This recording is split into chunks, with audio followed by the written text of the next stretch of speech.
পুড়ছে পশ্চিম লন্ডনের শহর হেইসে অবস্থিত ইলেকট্রিক সাবস্টেশন।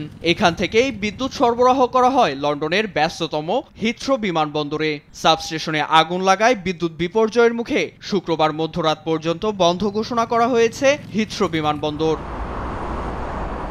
হিথ্রোর এক মুখপাত্র জানান, আগুন নিয়ন্ত্রণে কাজ করে বিমান বাহিনীর 10টি ইউনিটের 70 জন। তবে বিদ্যুৎ সরবরাহ স্বাভাবিক হতে ঠিক কত সময় লাগবে তা নিশ্চিত নয় বলে জানান তিনি। এছাড়া অগ্নিকাণ্ডের কারণ এখনো অজানা বলে মন্তব্য তার।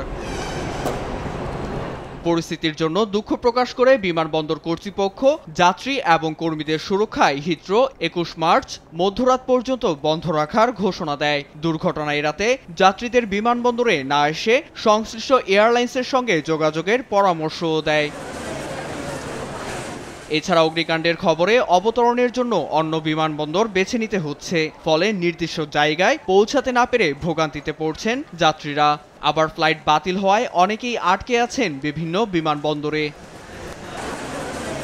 অগ্নিকাণ্ডে হেইস ও হাউন্সলোর 16,300 বাড়ি বিদ্যুৎহীন হয়ে পড়েছে বলে জানায় বিদ্যুৎ সরবরাহকারী প্রতিষ্ঠান Scottish and southern electricity networks. অন্যদিকে সাধারণের নিরাপত্তায় ঘিরে রাখা হয়েছে 200 মিটার এলাকা।